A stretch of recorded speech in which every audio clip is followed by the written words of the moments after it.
AFTV Dan, no wins in 2022, knocked out at the FA Cup, knocked out at the League Cup in January, and now a massive blow to our top four chances, or is our top four chances now gone? You might be right with the latter, if we carry on playing like that. The worst January in a very, very long, long time. 5 games without a win now. 4 games without a goal now. We had more red cards than a goal. And scored a goal since New Year's Day, sorry. But we're still not buying a striker, mate. We're still not buying a centre midfielder. And apparently it takes time to get these players over the line. And that's what we keep getting back from people. Is just saying, why do you not think we've signed anybody yet? Because it takes time. We know who we want. We're trying to get the right people in. It's too late to get anybody in now, mate. The damage is already done. We're out of everything. January's been wasted by 2 men. And Arteta and Edu have to take a lot of blame for that. Today's lineup was the strongest we could have gone with. And I look on the bench and people are saying to me, who's he? And I'm like, listen, wait for the transfer window to open, G. No, the transfer window's open and has been for 23 days, and we've done nothing about it.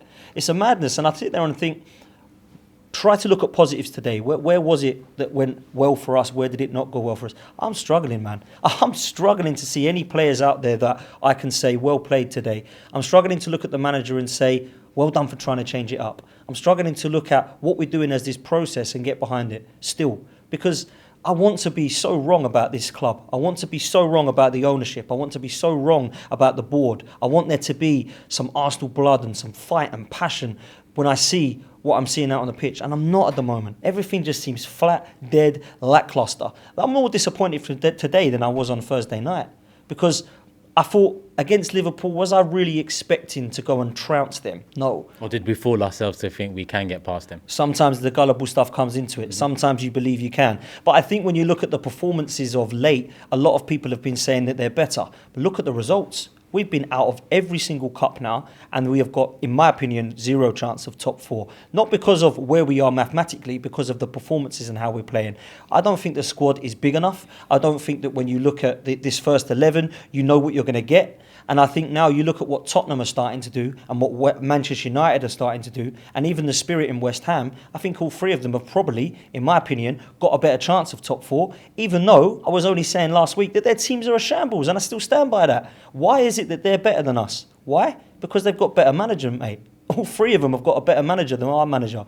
And I look at what I was seeing today and I thought, right, he's got nobody on the bench. So what is the other thing you can do? You can try and go to 4-4-2. If you want to bring Eddie on, your favourite player ever in history, bring him on again if you want to. But try and do something with a 4-4-2. Looked at that, saw Smith Grove, come on then, let's see what. And then I see Eddie going on the left, and I'm like, why is Eddie not playing with Lacquer up top or something? Like, try and do something with a 4-4-2. Chambers could have come on and try and push Ben White into that midfield, yeah? To try and give somebody on the ball who can do something with it.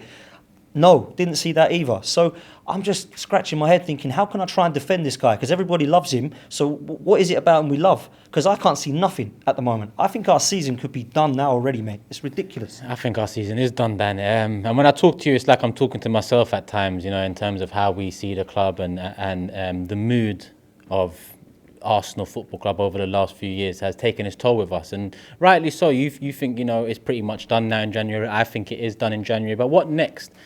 Obviously there's still games to play, there's still football to watch, but are we in this position again where halfway through the season there's nothing to play for and it's on to the next one and plan early or prepare early as possible for next season? Or do we remain pressure on and say top 4 needs to happen this season, or again major changes need to be made?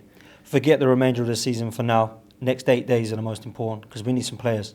I see no target man, no striker at all. Lacazette is a good link-up man, but wins nothing in the air. We're crossing the ball, there's nobody in there, right? We need somebody in midfield that is a holding midfielder. Because when Partey or Xhaka are out, getting red cards, we've got nobody, right? When you've got a striker in Lacazette that is a COVID away from being Eddie up top, there's problems. So we need to now sort this out in the next 8 days. We've left it far too long. The damage is done. But if you do want to try to save even a little bit of hope of top 4, you need to go and get those 2 or 3 players in the next 8 days. And I don't care how hard it is. I don't care that anybody else is doing anything. That's all I hear. Nobody else is doing anything. I don't care about anybody else. I care about Arsenal Football Club. So if we can get players in the Arsenal that can go and take us forward to at least try to compete for the top 4, then that is the least I expect expect from Arteta and Edu now, because the rest of the season is flawed and damaged already. I'm completely sick and tired of excuses of this process and this guy and this board, and look how much money's been spent, and look at what Edu's brought in already, and look at how Arteta's doing with this young side. I don't care about all that, because I look at the league table and I see no progress, right? Because we could still finish 7th quite easily. I'm looking at the situation now. If Tottenham do not lose today, right, we are back down to where we started, and everyone was shouting for the guy to be out when we lost against Everton. And then a few games later, well, hang on a minute, we're trusting the process again. And then we go up and down and up and down and up and down, because we're going to be inconsistent because of this process. I don't care what anybody says. People can love and laud the Cronkies as much as they want. I am not fans of them and never have been. And the reason I'm not is because I'm looking at this mess in front of me. And I don't care if you're the Gunnosaurus Rex. If you're a part of this right now, you are not doing your job, because we should be nowhere near this situation as far as I'm concerned. Spending £250,000, giving a guy a contract and saying to him, you do what you do, yeah? And you are still in a situation where top 4 is looking so inconsistent at the moment, because we're right the way back to how we were playing at the start of the season. There's rumours of a 2-year deal for this guy. I mean, how can you have the worst January in the history that I can remember in a very, very long, long time and be offered a 2-year deal? If that happens and it's not rumours, then I don't care who enjoys this cronky period and process. The process is done. It's flawed, mate.